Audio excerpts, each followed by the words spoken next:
उसके लिए सबसे आवश्यक जो चीज है वो बुद्धि। बुद्धि से आदमी विकास भी कर सकता है, विनाश भी कर सकता है। जिसकी बुद्धि विकृत हो जाती है, भटक जाती है, वो विनाश कर देता है।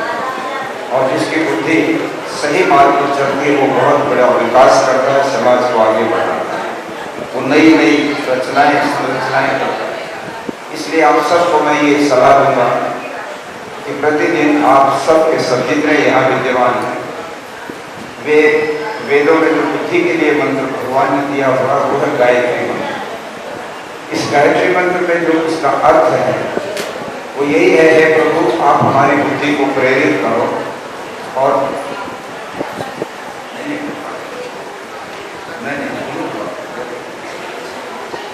तो उसके लिए आप लोग ये तय करेंगे कि प्रतिदिन जो सोते समय आप जाते हैं सोने के लिए, तो उस समय प्रतिदिन कम से कम 3 और उससे ज़्यादा जितना बोल सकते हैं गायत्री मंत्र बोलें, उसके अर्थ पर चिंतन करें और परमात्मा से बुद्धि को प्रेरणा के लिए प्रार्थना करें।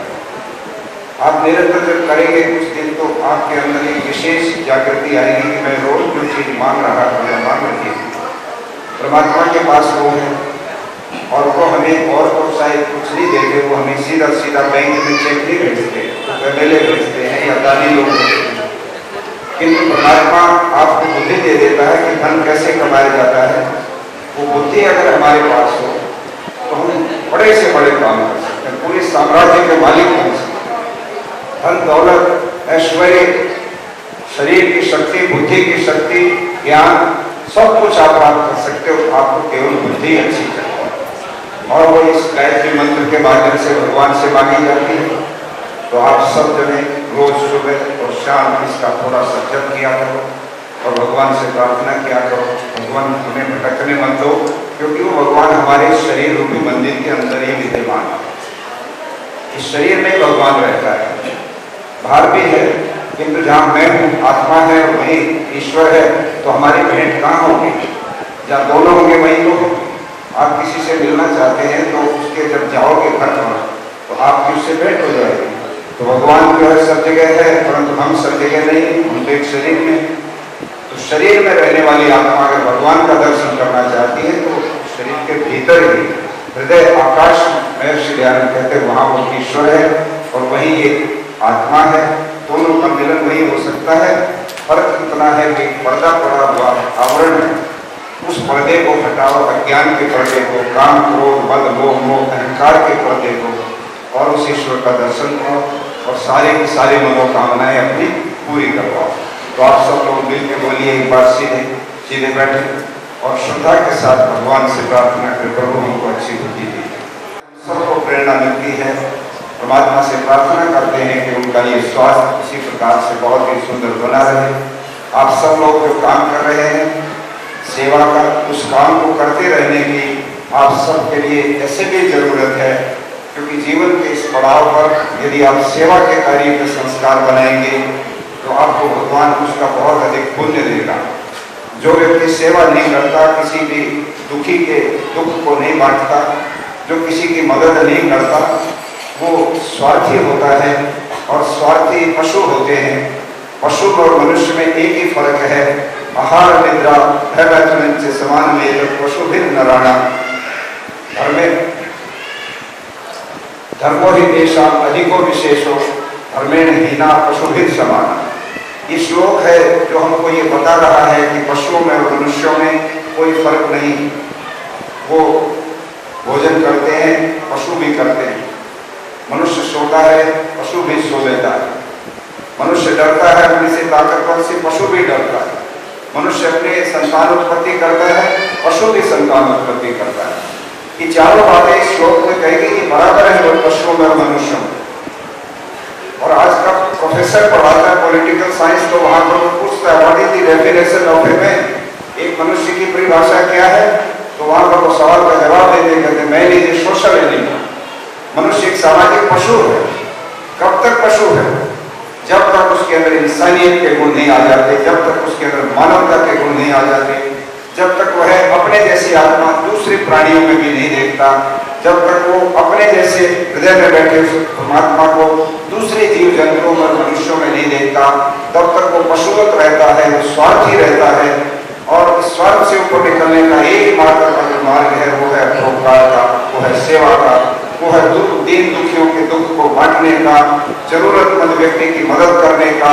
जो व्यक्ति अपने साधनों में से भी कुछ काट करके दूसरे की मदद करने के लिए खड़ा हो जाता है, समझ लो कि वो ईश्वर की उस लिस्ट में आ जाता है, जिस लिस्ट में परमात्मा सबसे पहले नंबर पर उन लोगों को मानते हैं जो सेवा करते हैं।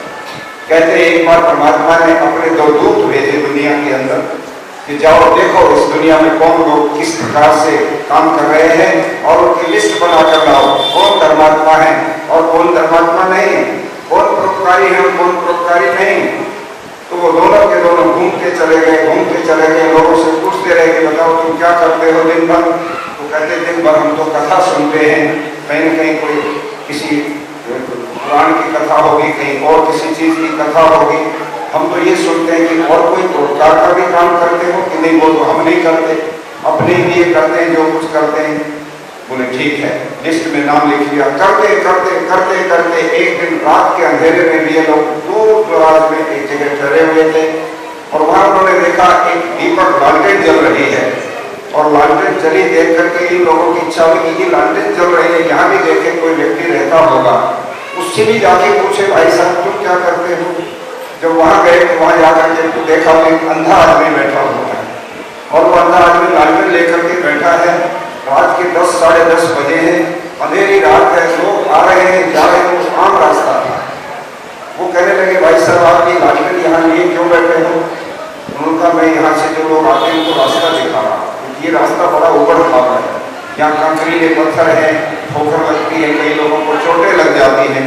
मैंने सोचा मैं तो दिखता तो मुझे है नहीं, दिन भर में कुछ कर नहीं पाता, सेवा हो नहीं पाती, तो कोई ना कोई तो कुछ करो जिससे परमात्मा के यहाँ जाऊंगा तो हिसाब किताब देना पड़ेगा। तुमने क्या किया जाने के बाद, कुछ करके आए या वैसे खाली आ गए। तो कहने लगे मैंने और कुछ सोचा रात में ये लालटेन लेके बैठा रहूंगा और सुबह जाने के बाद समुद्र वगैरह से निवृत्त होकर कुछ खा करके सो जाऊंगा, दिन भर सोता रहूंगा, शाम को फिर लालटेन लेकर के यहाँ आ जाऊंगा। और मैं इस तरह से करता हूँ कि और कुछ नहीं करते, कहीं कथावाचक नहीं सुनते, कहीं और किसी जगह नहीं जाते, सत्संग में नहीं जाते कि नहीं मैं कहीं नहीं जाता हूँ, मैं और किसी चीज को नहीं जानता। मैं तो ये जानता हूँ कि निष्काम सेवा सबसे बड़ी चीज। मेरा कोई स्वार्थ नहीं है कि आने वाले लोगों को रास्ता अच्छा मिले तो मुझे क्या इसमें लाभ। मेरी तो आत्मा संतुष्ट हो जाती है कि मैं कहीं ना कहीं किसी के काम आ रहा हूँ और तो मैं कुछ कर नहीं सकता। कहते हैं वो लिस्ट में उसका भी नाम लिख लिया और जब सारे लोगों का सर्वे जो करके गए थे वो दोनों के दोनों प्रतिनिधि, और जब भगवान के सामने लिस्ट रखी कि बोलो कौन आदमी पहले नंबर पर है तुम्हारी लिस्ट में जो वास्तव में धर्म का काम कर रहा है। तो कहने लगे एक अंधा आदमी ऐसे वहां बैठा था जो इस तरह से वो दिखा रहा था लालटेन, वो 1 नंबर का आदमी। परमात्मा ने उसके ऊपर टिक किया, कहा कि ये जितने कथा वाचन है उनमें से तो लोग इस कान सुना इस निकाल दिया, आचरण तो जीरो है, कहीं किसी में धर्म नाम की चीज दिखाई नहीं देती है। धर्म का बाह्य रूप लोगों ने अपना रखा है। जीवन में धर्म वो होता है जब किसी की आप सेवा करते हैं, किसी के आप काम आते हैं, किसी की आप मदद करते हैं। एक अगला है और अगला की अगर आप मदद कर सकते हैं तो वो अगला कितने आशीष आपको दे। एक गरीब आदमी है जिसके घर में तवा नहीं जला और आपने कुछ सामान इकट्ठा करके कुछ अपने घर से कुछ पड़ोसियों के घर से उसके घर में भी जो है चूल्हा जलवा दिया और बच्चों को रोटी खिलवा दी, कितनी बड़ी बात है। कहते हैं महाभारत के अंदर एक आख्यान आता है कि जिस समय वहां पर जो है ये अतिथि यज्ञ हुआ करते थे कि अतिथि के बिना भोजन नहीं करते थे वो गृहस्थ लोग, ये परंपरा थी महाभारत के समय में। तो कहते हैं कि उस समय अकाल पड़ गया भयानक, कोई भी दिन का भी खेतों में नहीं था, कोई अन्न नहीं था, कोई पौधे भी सूख गए और लोग भूखों मरने लगे। कई दिन में 2-2 दिन में 3 दिन में बड़ी मुश्किल से कहीं से कुछ आटा जुटा के लाते तो घर में रोटी बनती। तो कहते हैं घर के अंदर 2 बच्चे थे, 2 पति पत्नी, और उन्होंने 2 दिन के बाद घर में आटा कहीं से पतिदेव लेके आए और रोटी बनाई। और जब रोटी बनाई तो कहने लगे अब कितनी रोटी बनी, तो गिनती की 8 रोटी बनी। 4 प्राणी खाने वाले 4 रोटियां 8, बोले 2-2 रोटी सबके जिम्मे बांटे आएंगी। पति पत्नी में झगड़ा हो गया, पत्नी कहेगी पहले तुम खाओ, तृप्त हो जाओगे तो मैं खाऊंगी वरना मैं तो भोजन नहीं करूंगी। क्योंकि हमारी संस्कृति में हमारे जो सभ्यता है उसमें पति जो है, पत्नी जो है वो अपने पति को भगवान का स्वरूप मानती है। उनकी सेवा में उनको खिलाए बिना खाते नहीं है, साथ मिलकर खाएंगे वो एक अलग अमृत है, किंतु वो पहल उसकी ये रहती है कि पतिदेव को पहले नंबर पर आगे रखा जाए। जब ये विवाद था तो उन्होंने भोजन शुरू किया और कहने लगे कि पहले अतिथि को देखो, अतिथि का भोग लगेगा तभी तो भोजन करेंगे, नहीं तो पाप लगेगा। हम बिना अतिथि को खिलाए खा कैसे सकते हैं? ये तो हमारे धर्म की मान्यता है। और जब आवाज लगाई तो एक महात्मा जी गले में, वो भी भूखे 2 दिन से थे, कहीं खाना मिला नहीं था। कहा कोई अतिथि भूखा है तो आ जाए, हम भोजन कर रहे हैं, पहले हम अतिथि को भोजन कराएंगे। और वो आ गए और बैठ गए, हाथ धुलवाए, सब कुछ करके बैठ के भोजन कराने लगे। पहले उन्होंने 2 रोटी रखी पति देव की या पत्नी की, फिर 2 रोटी और भी रखी और फिर 2 रोटी रखी और सारी 8 की 8 रोटी वो अतिथि ने खाई। सारा परिवार फिर भूखा रह गया।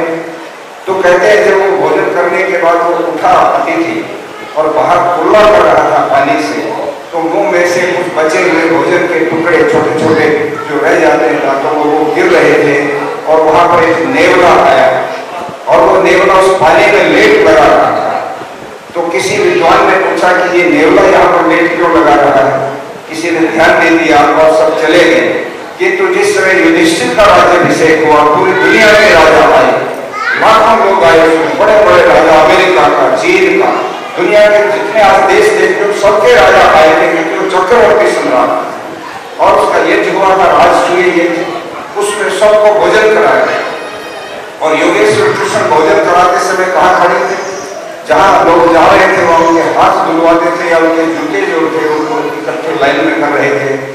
ये योगी राज कृष्ण ने उस पूरे महायज्ञ में सबसे बड़ा काम अपने जिम्मे ये लिया था कि मैं ब्रह्मा के पद पर नहीं बैठूंगा, मैं वहां खड़ा हुआ जहां सबसे ज्यादा सेवा की जरूरत है और मैं लोगों की सेवा करूंगा। तब कहते हैं कि जब भोजन करके जा रहे थे, लोग खुला कर रहे थे, जब नेवला आया और पानी में लेट लगाने लगा, तो अलंकार की भाषा में वहां पर पूछता है विद्वान के नेवले, तुम क्या कर रहे हो? इतना सारा बढ़िया व्यंजन बने सब कुछ, तुम इस झूठे पानी में क्यों लेट लगा रहे हो? तो नेवला क्या कहता है कि एक बहुत बड़े अकाल के दौरान में एक गृहस्थी के यहाँ पर अतिथि सत्कार की मर्यादा का पालन करने वाले पूरे परिवार में 4 लोगों की रोटी मुझे खिलानी थी, एक अतिथि को खिलाई और उस अतिथि के मुंह से जो पानी गिरा था तो मेरा आधा शरीर सोने का हो गया। मैंने सोचा आज तो राजा जो होगा और यहाँ पर अगर मेरा पूरा शरीर गीला हो गया तो पूरा शरीर सोने का हो जाएगा, मैं इसलिए यहाँ आया था। किंतु यहाँ वो बात मुझे दिखाई नहीं, क्योंकि यहाँ पर व्यंजन हो रहे हैं, बहुत सारा मिस्टेक भी होगा। कहने का मेरा मतलब ये है कि हम जब सेवा करते हैं किसी चीज की, किसी अपना त्याग करके दूसरे की मदद करते हैं, वही व्यक्ति हमेशा ईश्वर के दरबार में, ईश्वर के यहाँ पर उसी के ऊपर कृपा करती है, उसी के ऊपर पुण्यों की वर्षा होती है, उसी के जीवन में बहुत सारे सुख समृद्धियां आया करती हैं। आप जो काम यहाँ पर कर रहे हो ये सेवा का वेद का मंत्र है, ओम स्वधो परिहित श्रद्धा परियोधा दीक्षा गुप्ता यज्ञ प्रतिष्ठित लोको निधना, यह वेद का मंत्र है। उसमें कहता है स्वधो परिहित, प्रोत्साहन के लिए अपना अन्न धन शक्ति आप लगाओ, जितना लगा सकते हो सामर्थ्य के अनुसार उतना लगा। आज मैं किसी को देख लिया, स्वामी श्रवण जी लिखते हैं कि धर्म की परिभाषा क्या है? जिस गली में आप रहते हो, लिखते हैं जिस गली में आप रहते हो वहां अगर मक्खियां बिनती आती है, वहां अगर मच्छर है, वहां पर अगर गरीब आदमी भूख के मारे बिलबिला रहा है और आप बराबर से निकल चले जाते हो, वहां पर कोई अगला है उसको कोई तंग करता परेशान करता है और आप उसकी आंख सुनना नहीं चाहते हो, बराबर से निकल जाते हो, तो कहते हैं आप अपने आप को भले ही धार्मिक कहते हो किंतु आंखें होते हुए भी तुम अंधे हो और कान होते हुए भी तुम बहरे हो और पैर होते हुए भी तुम लंगड़े हो। तुम्हारे अंदर धर्म नाम का कोई तत्व नहीं है अगर तुम उस चीज को देख करके थोड़े से भी तुम्हारा दिल नहीं पिघला। जिस व्यक्ति का इन परिस्थितियों को देख करके दिल पिघल जाता है वही सही मायने में धार्मिक है, वही सही मायने में इंसान है और वही सही मायने में सेवा भावी परोपकारी है। आज हमारे जो लोग धन दे रहे हैं इस काम के लिए, मैं समझता हूँ निस्संदेह उनके सहयोग के बिना ये अभियान आगे नहीं बढ़ सकता। वो बहुत बड़े इसमें सहयोगी हैं और कहते हैं ना कि 8 प्रकार के कसाई होते हैं, परंतु 8 प्रकार के दानी भी होते हैं। धन देने वाला उस धन को आगे बांटने वाला, उस धन के माध्यम से कोई और जो सेवा का कार्य करने वाला, 8 प्रकार के लोग किसी एक कार्य में शामिल होते हैं, जिनमें हमारी बहनें यहाँ बैठी हैं। आप लोगों में से जिन ने भी ये जो बैग बना करके बांटने का काम किया, उसमें कोई दायित्व लिया है, आपका भी धर्म हो गया। जिन भाइयों ने ये काम किया है, उनका भी धर्म हो गया, उनका भी सेवा का बहुत मजबूत संस्कार अपने अंदर उन्होंने बना लिया। और जब जाएंगे इस संसार से, इस शरीर को छोड़ेंगे, तो मैं तो कहा करता हूँ, जाना है रहना नहीं, मुझे अंदेशा और आगे जगह बनाए नहीं, जाओगे किसको। क्या कर रहे हैं हम लोग? पूरे के पूरे समाज के अंदर आज भौतिकता की आंधी उड़ रही, हर आदमी मशीन की तरह से पागल हुआ फिरता है और 1 मिनट रुक करके ये नहीं देखना चाहता, उस ईश्वर की व्यवस्था तो देखो। उसने हमको कर्म करने में स्वतंत्र बना रखा है, और जितने भी कर्म हम कर रहे हैं, वो संस्कार हमारे भीतर चित्त में इकट्ठे होते जाते हैं। और जब हम दुनिया छोड़ेंगे तो एकदम लेखा जोखा सामने आएगा कि बताओ इस जीवात्मा ने क्या क्या किया इस दुनिया में, या रगड़ियों में बिता दी दुनिया, या मौज मस्ती में बिता दी जिंदगी। क्या किया? किसी गरीब की मदद की, किसी राष्ट्र के लिए कुछ इसने कभी सोचा, किसी को थोड़ा बहुत ज्ञान दिया, कुछ तो किया हो। किसी गरीब की खड़े होकर के शरीर से मदद कर दी हो, धन से मदद कर दी हो, विद्या से मदद कर दी हो, कौन सा काम किया? और यदि इनमें से कोई भी काम वहां नहीं है, तो 0 रिजल्ट में क्या होगा कि मनुष्य का जो चोला है ये छीन लिया जाएगा और पशु पक्षियों की योनि में उस जीवात्मा को भेज दिया जाएगा। आज पूरी दुनिया में जितने भी ये पशु पक्षी हैं, ये सब के सब पहले मनुष्य बने थे, और मनुष्य ने जब इनके कर्म नीचे गिर गए, अति निम्न कोटि के कर्म करते रहे, स्वार्थी जीवन जीते रहे, तो इनका परिणाम ये निकला कि अंत में जाकर के इनको इन दूसरी योनियों में जाने का जो है भोगना पड़ा कष्ट, अंधेरी योनियों में, जहां पर इनकी कोई भी पहचान नहीं है। आज कुत्ते, बिल्ली, घोड़े, गधे जो भी बने हैं, मनुष्यों में से ही गए हुए हैं, मुझे माफ करेंगे। ये व्यवस्था है, वैदिक व्यवस्था, कर्म। और अगर इससे बचना है तो आज ही इसी समय ये फैसला लीजिए कि जीवन का कांटा बदलना है। अब हमको जीवन उस तरफ लेके चलना है जिधर भगवान का जो है, जो वरदान हमको लेना है। अब जीवन के लिए थोड़े बचे हैं उन लोगों के जो 70 पार कर चुके, किंतु थोड़े उनके भी बचे हैं जो इस कोरोना की मार में, हमले में, कहीं डर के मारे, कहीं टेंशन के मारे, कहीं एक तरह से जितना एक भयंकर खौफ बन गया इस बीमारी का, आधे लोग तो टेंशन से ही बीमार होकर के फंस जाते। अभी मैंने कल पढ़ा कि अमेरिका के डॉक्टरों ने एक परीक्षण किया कि क्या ये कोरोना से ही मरते हैं या कोई और कारण है।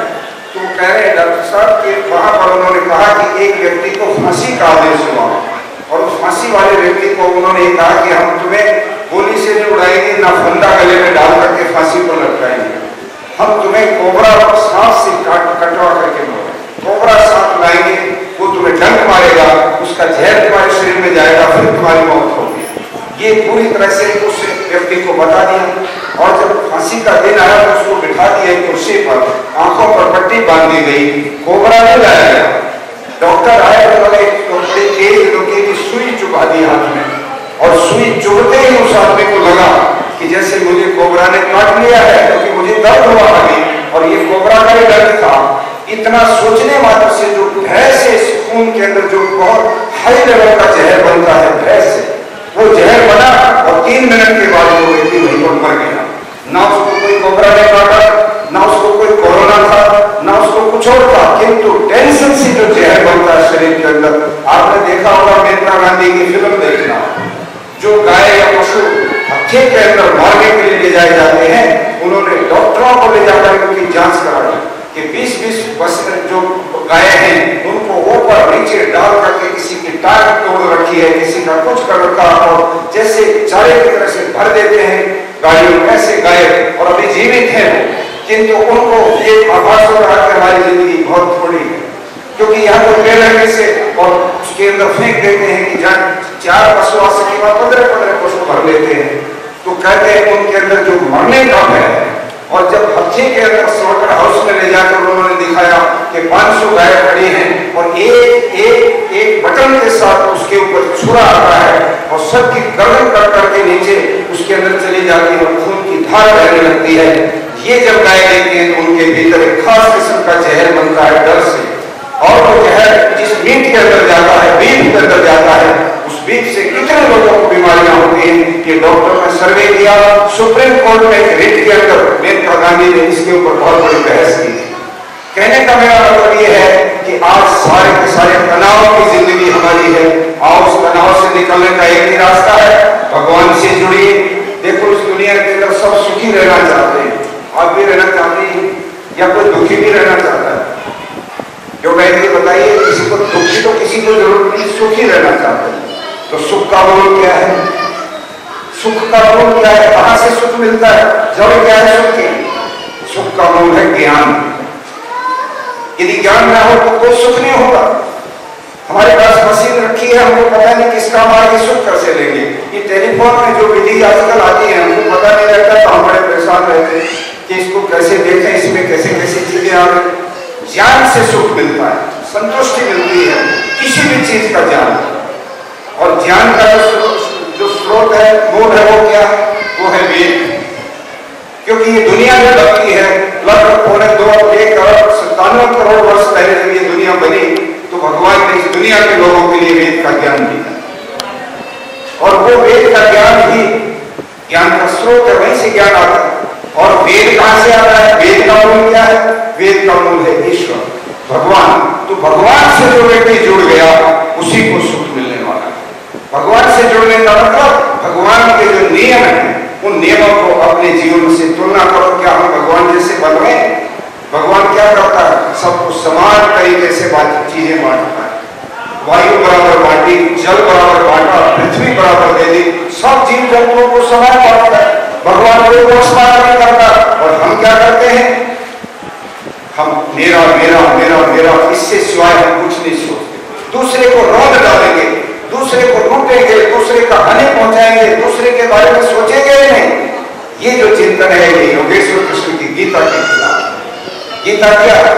किसी मंदिर में लिखा हुआ ग्रंथ नहीं है गीता। गीता युद्ध के मैदान में योगेश्वर कृष्ण ने तब उपदेश दिया जब अर्जुन ने हथियार डाले। कहा मैं नहीं लड़ूंगा, ये मेरे पिता में खड़े हुए हैं, मेरे स्वजन खड़े, मेरे परिवार के लोग खड़े, मैं इनसे नहीं लड़ सकता, ऐसा राज्य मुझे नहीं चाहिए।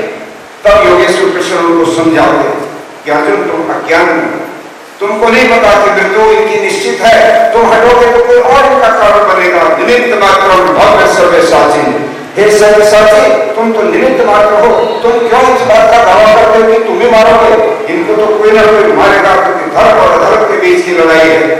और तुम इनको स्वजन कहते हो, तो ये ज्ञान भीष्म जी को क्यों नहीं हुआ? तुम उनके परमोत्तर हो, वो तुमको स्वजन क्यों नहीं मानता? क्यों? तो कृष्ण जी क्या कहते? लड़ो इनसे, ये अधर्म के रास्ते पर खड़े, इनसे लड़ाई लड़ो। और लड़ाई नहीं लड़ोगे तो मैं लड़ूंगा। और कृष्ण जी ने अपने सुदर्शन चक्र पर उंगली चढ़ाई तो एकदम अर्जुन की तंद्रा टूट गई। छलांग लगा करके रथ से नीचे आता है और पैर पकड़ के कहता है आपने तो मेरी कोई शस्त्र नहीं उठाऊंगा, कृष्ण जी ने कहा था, और आज आप शस्त्र उठा रहे हो मेरी इस कमजोरी के कारण से। अब आप हटो, मैं ही लड़ूंगा। और अर्जुन ने फिर बोला, ये है गीता का ज्ञान। आज हम उस गीता को कितना मानते हैं? इस नाते से मैं ये चाहूंगा आओ हम सब लोग आज के इस दिन पर, आज इस समाज में जीवन शैली आपको बताना, मानना मैं मानना आपके ऊपर निर्भर करता है। महर्षि दयानंद जी तो इस मानव पाठ्य पर महान कृपा हुई कि उन्होंने इतना अद्भुत ज्ञान ला करके बांट दिया, वेदों का वो ज्ञान छिप गया था, जिसके लिए लोगों ने प्रचार कर दिया था कि इसको तो भस्मास्त्र ले गए, पाताल लोक के अंदर ले गए। और पाताल लोक क्या था? ये यूरोप का देश और अमेरिका, वो उठा ले गए। वेद का ज्ञान है नहीं वेद। जब ये बात कही तो स्वामी दयानंद जी ने जर्मन से बताया वेद सामने करके कहा ये है वेद। और इसके अंदर देखो, इस वेद में कोई संकीर्णता नहीं है, उसमें कोई जात पात, कोई मजहब संप्रदाय, कोई किसी प्रकार का कोई भेदभाव नहीं है। वेद पूरे मानव मात्र के लिए परमात्मा ने दिया हुआ ज्ञान है। और ऋषि दयानंद ने इसी को आधार बनाया, कहा वेदों की ओर लौटो, वेद की तरफ अगर मानवता आ जाती है कि सारे के सारे सांप्रदाय, जातिगत, छोटे बड़े, अमीर गरीब के झगड़े खत्म हो सकते, एक नया सुंदर समाज इस दुनिया के अंदर बन सकता है, जहाँ सब लोग प्यार से रहे, मित्रता से रहे, एक दूसरे के सहयोगी बने, कमजोर की मदद करें और ताकतवर लोगों को कमजोर की मदद करनी भी चाहिए। एक स्वाभाविक रूप आप देखते हैं, अपने परिवार में देख लीजिएगा, परिवार में दो कमजोर होते हैं, एक बीमार और एक बूढ़ा, और तीसरा कमजोर सबसे छोटा बच्चा। भोजन करते समय ये पूछा जाता है कि बीमार को भोजन करवा दिया कि नहीं, कभी दवाई लेनी पड़ेगी, खाली पेट तो नहीं। बूढ़ा आदमी है घर में, दादा या जो भी बड़ा बुजुर्ग है, उसको कहेंगे उनका भोजन हो गया कि नहीं, कभी हम खा रहे और वो बड़े नाराज हो जाएंगे, देखो अपने आप खा रहे, हमें पूछा भी नहीं। और सबसे छोटे बच्चे को पूछेंगे कि दूध पिला दिया कि नहीं, खिलाया कि नहीं, बच्चा रो तो नहीं कर। कमजोर की मदद हमारा स्वभाव है, किंतु समाज में जब कमजोर की मदद हम नहीं करते हैं तो समझ लीजिएगा कि हम अपने कर्तव्य से पीछे हट गए। और ये कर्तव्य जो व्यक्ति करेगा, परमात्मा उसको सब तरह से संपन्न करेगा, सब तरह से उनके अंदर अनेक तरह के पुण्य जो है उसको प्राप्त होंगे। इस सेवा के प्रकल्प में आप सब लोग बधाई के पात्र हैं। आज जिन जिन लोगों को ये स्मृति चिन्ह दिए, उन स्मृति चिन्हों के माध्यम से उनकी प्रशस्ति हुई है, ताकि औरों को प्रेरणा मिले कि हम भी ऐसा करें। ये चीजें दूसरे का उत्साह बढ़ाने के लिए हुआ करती है। ये कोई ये नहीं कि आपका सम्मान उसका सम्मान, जिन लोगों ने और अधिक किया उनसे दूसरे जो लोग हैं उनको भी इससे प्रेरणा मिलेगी। और यहाँ पर बैठी जितनी बहनें हैं, हमारे बंधु हैं, मैं समझता हूँ आप सब तो इस सेवा कार्य के हिस्सा है। आदरणीय ओम प्रकाश आर्य जी, मैं जानता हूँ उनको कि किस प्रकार से उन्होंने पूरा जीवन संघर्ष किया, पूरा जीवन। वो समय था दौर जिस समय कोई व्यक्ति बाहर निकलने की बात नहीं सोच रहा था। यही कंपनी बाग में ऋषि बिल्कुल छोटा सा था, पिता और पुत्र दोनों वहां पर खड़े हुए हैं और चिट्ठियां आ रही हैं कि आगे जी जल्द से मत करो, नहीं तो आपको इसके बहुत चीजें जोखिम उठानी पड़ेगी। और स्वामी इंद्रवेश जी दिल्ली से आते हैं, पूरी की पूरी ट्रेन में एक यात्री, वो भी एक सन्यासी आर्य समाज का, और उनको लेने के लिए पिता पुत्र रिक्शा से जा रहे, काफी फासले रखा। एक व्यक्ति को कितनी आत्मबल दिया भगवान ने, वो देखना हो तो ओम प्रकाश आर्य के जीवन में देखो। आज इतना सारा मैं नहीं चाहता था कि ये प्रोग्राम हो, ईमानदारी से कह रहा हूं। मैंने आर्य जी को संकेत रूप में कहा आर्य जी इसको स्थगित कर लिया जाए। सब लोग कह रहे हैं कि क्यों रिस्क ले रहे हो? बोले क्या बात करते हो, हम इतने कमजोर हो गए हैं कि इस कोरोना से डर जाएंगे। और बड़ा फिर मैंने समझ लिया कि इतना मजबूत संकल्प लिए हुए व्यक्ति को अगर और तर्क वितर्क करेंगे तो वो निराश होंगे इस बात से। तो हमने भी फिर तय किया, स्वामी जी से कहा कि चलना पड़ेगा, जो भी कुछ हो। तो इन सब बातों के साथ मैं उनके लिए बहुत बहुत खुश ये परमात्मा से प्रार्थना करता हूँ स्वस्थ रहें और इन कामों को करते रहें। आप लोगों की आज उपस्थिति इतने सारे इस प्रचार के बावजूद भी आप इतनी अच्छी संख्या में, खासतौर पर हमारी बहनें भी और नौजवान बहुत चेहरे दिखाई दिए हैं यहाँ पर। मैं आप सब लोगों से आशान्वित हुआ। आने वाले समय में थोड़ा ये ढीला हो जाएगा जो भी इसका प्रभाव है, तो बड़े लेवल पर पूरे पंजाब में नए सिरे से समाज को जागृत करने के लिए जिसमें एक नारा दिया जाएगी ने, हम सब मिल करके चलेंगे का मतलब यहाँ पर कोई किसी से भेदभाव नहीं। ये तो गुरुओं की भूमि है, ये तो ऋषियों की भूमि है। ऋषि दयानंद के गुरु भी इसी पंजाब की धरती में करतारपुर में जिनका स्मारक है, स्वामी बिरजानंद जी, उनसे प्रेरित होकर दयानंद जीवन में उतरे थे और दयानंद से प्रेरित होकर श्रद्धानंद बरेली में भाषण सुन करके प्रभावित होकर के आए थे। वो तो वकील थे लाहौर और जलंधर में, किंतु जब उन्होंने ऋषि दयानंद के भाषण सुने तो उनका जीवन बदल गया और छलांग लगा करके वो आगे आ गए। और श्रद्धानंद ने इस देश की आजादी के आंदोलन का इतिहास लिख करके दिखाया। ये पंजाब को गौरव है इस बात का कि यहाँ पर बड़े बड़े वीर पूर्ण हुए हैं, वीर पुरुष हुए हैं। ये महापुरुषों की धरती। एक बार फिर से यहाँ के नौजवान अपने दिल के अंदर ये फैसला लें कि इस पंजाब के उस पुराने गौरव को लौटाना है और पंजाब का गौरव का मतलब ये पूरे देश का गौरव लौटाना है। हमारा देश इस दुनिया का गुरु कहलाया, अगर उस गुरु पद को पुनः प्राप्त करना है तो और ऋषियों की परंपराओं को वापस अपने अपने परिवारों में, अपने जीवन में लौटाने की कोशिश करें। इन शब्दों के साथ मैं आप सब लोगों का धन्यवाद करता हूँ, आभार करता हूँ और आपको बहुत बहुत शुभकामनाएं देता हूँ। सबको सादर